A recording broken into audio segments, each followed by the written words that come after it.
I saw Wicked at the Metrograph Theater here in New York City. This is the very same theater that I attended in 2017 when I took my then 3-year-old daughter to see her first film on the big screen, which was The Wizard of Oz. I want to recognize the National Board of Review for acknowledging the powerful work in this film, and I would like to recognize the WGA certified writers who put the power into that work, Winnie Holtzman and my friend Dana Fox. The Writers Guild can suck it because you've made it into the Lollipop Guild now, East and West, yeah.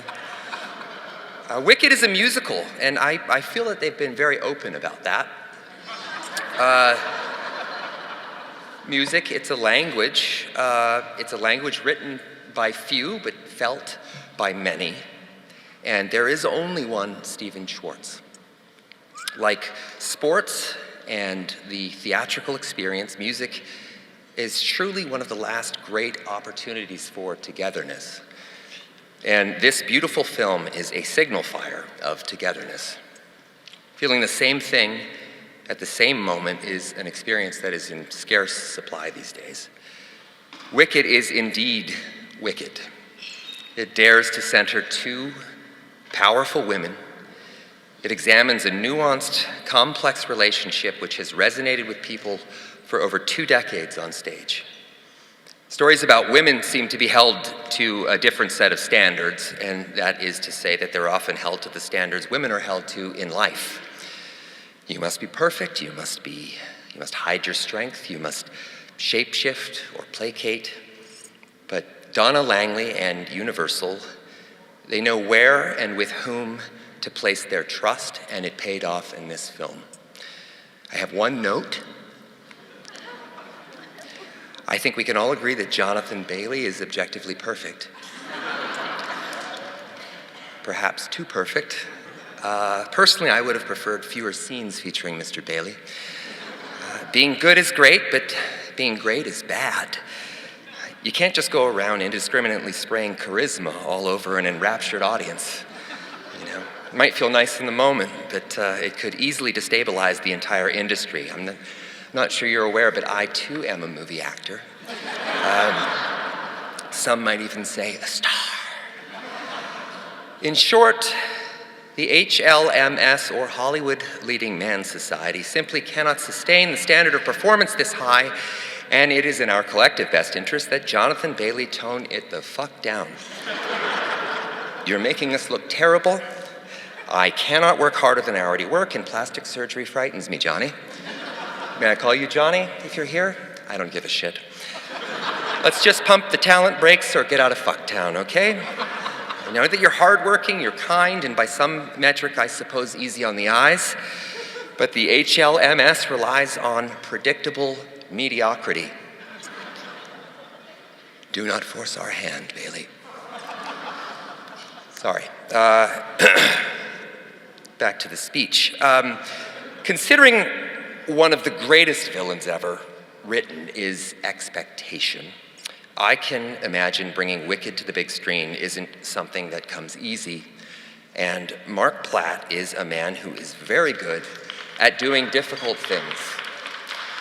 There's only Mark clapping back there. And I like that you stand up for yourself. Where were you when I took a run at Jonathan Bailey?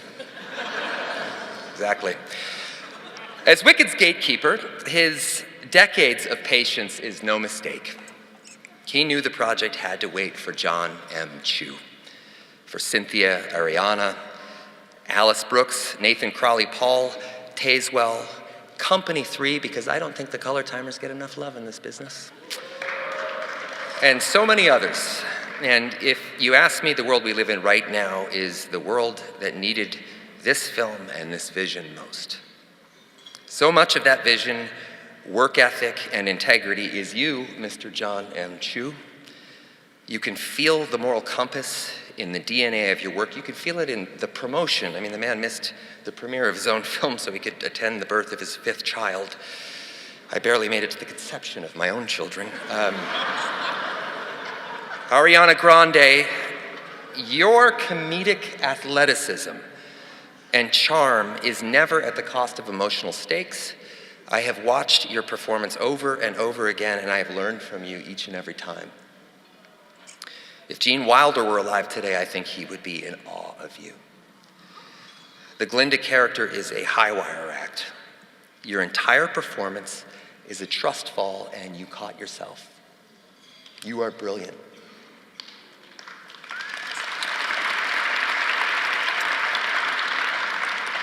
People have described Cynthia Erivo's work in Wicked as a revelation, but Cynthia Erivo is not a revelation.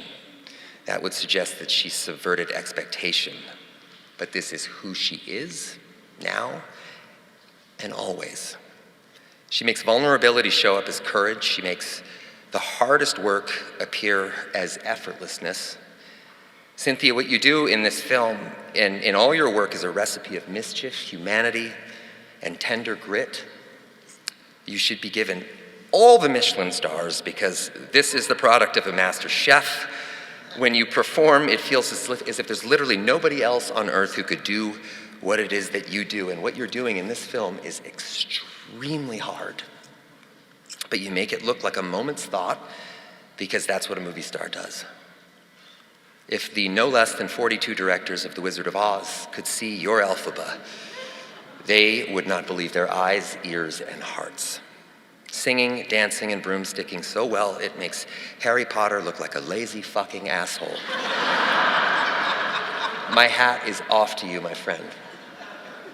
So Mark Platt, the great and powerful man behind the Wicked curtain, along with John M. Chu, Ariana, Cynthia, Michelle Yeoh, Peter Dinklage, Ethan, Marissa Bode, Jeff Goldblum, and I guess Jonathan Bailey, I am thrilled to present to you the National Review Board Prize for Best Film.